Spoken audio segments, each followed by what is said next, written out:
panafricaniste, cherche à faire youtubeur et puis qu'on contemple l'émergence africaine sur le banane de Yingui. Alors aujourd'hui, je me dois de faire une vidéo sur le tribalisme au Cameroun. Ou alors sur, n'est-ce pas, cette nouvelle arme du RDPC qui consiste à brandir les opposants, les autres parce qu'ils ne peuvent pas combattre leurs idées, de tribalistes. J'aimerais ici parler, n'est-ce pas, de ce qui mérite d'être appelé le problème Kamto. Alors, pendant la campagne, nous avons, n'est-ce pas, assisté à ce lynchage médiatique dans des plateaux de télévision nationales, comme Vision 4, surtout, dans des journaux comme L'Anecdote ou L'Œil du Sahel, qui ont passé le temps à faire croire aux Camerounais que Kamto est tribaliste. Ou alors, que le parti de Kamto est un parti bahamiste. Ils ont, pour les citer exactement dans leurs propos, dit que c'est une tontine de bahamistes et ils l'ont appelé plusieurs fois le tontinard. Au départ, ce n'est pas quelque chose qui m'a semblé mériter, n'est-ce pas, des débats alors qu'on était en période de campagne. Mais aujourd'hui, ayant épuisé toutes les autres stratégies de mensonges, de vol, de supercherie, de fraude, et ayant constaté que ces stratégies n'ont pas marché, le régime Biya s'engage cette fois-ci dans la bataille avec pour seul argument qu'il leur reste le tribalisme. Essayons de voir. D'abord, je vais vous dire, mon nom, c'est le banane de Yingui. Mon nom, si vous voulez savoir mon nom, vous venez en inbox, je vous dirai mon nom. Maintenant, ce qui vous intéresse, c'est le banane de Yingui. Je suis un banane et je vis, certes, hors du Cameroun, mais j'ai beaucoup d'amis. La plupart d'entre eux, ce sont des Bamileke. J'ai toujours eu des amis Bamileke. Dans le quartier où j'habite, derrière, c'est les Bamileke. À côté, c'est les Batanga. À droite, c'est les Douala. Devant, c'est les Mbo. Donc, on a toujours vécu dans ce genre de... n'est-ce pas de... Comment je peux dire? Dans ce genre de milieu. Même où je vis, la plupart de mes amis, ce sont des Bamileke. Je ne suis pas Bamileke. Donc, mettez-vous tranquille. Ici, sur YouTube, on m'a accusé plusieurs fois que je suis un tontinard.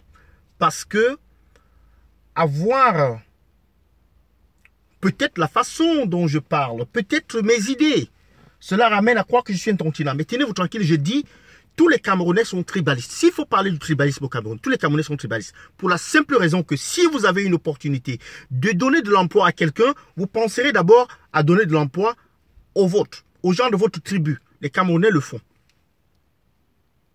Vous me demanderez, dans toutes ces écoles, pourquoi est-ce que lorsqu'on organise un concours, c'est les gens les Bétis, les gens du Sud, qui en majorité ont leur nom dans ces différents résultats, dans ces fichiers.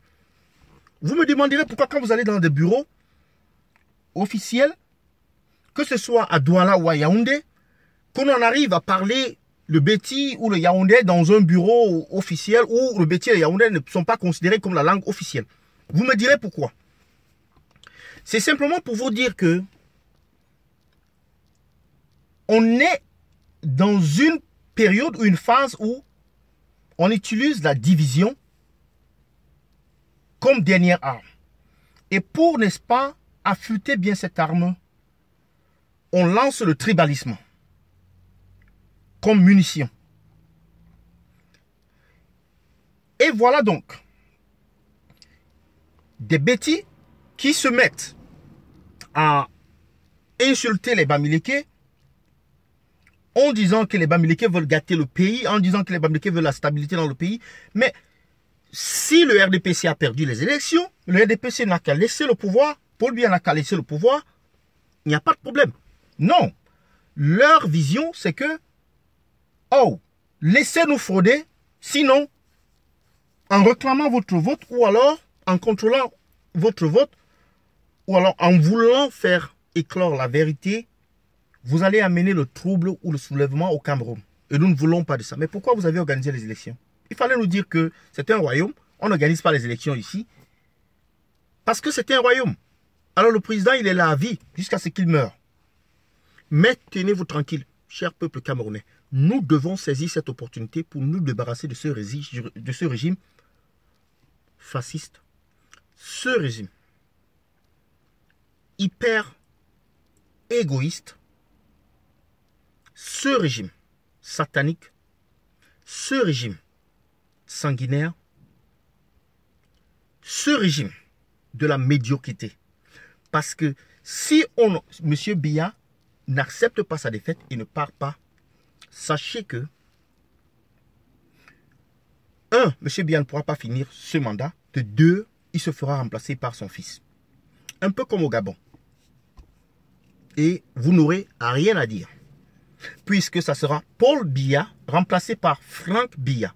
On vous dira Franck Biya, le meilleur élève. Voilà déjà le slogan de la campagne de celui-là.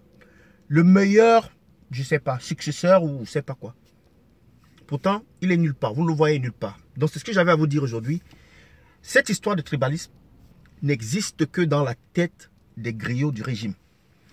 Les Camerounais ne sont pas tribalistes. Les Camerounais sont sages, ils sont intelligents. Les Camerounais savent que le professeur Kamto, c'est un homme qui mérite. Voilà, un homme qui a travaillé dans le gouvernement pendant 7 ans ou des années. On n'a pas trouvé un moindre, n'est-ce pas, geste maladroit de sa part. Sinon, s'il y en avait un, il serait à Koundengui. Donc je mets au défi ceux qui racontent des histoires de 14 milliards, de ceci, cela. Écoutez, il y a des gens qui sont... Son directeur de campagne, Paul King, il a été envoyé à Koundengui pour une affaire de 1 million. Donc, si ça, vous avez des oreilles, suivez mon regard. Donc, je dis, cette affaire de tribalisme, nous devons dire non à cela. Nous devons dire non. Le RDPC et sa machine à fraude et ses menteurs doivent dégager le plancher et libérer la population camerounaise. J'attends vos commentaires.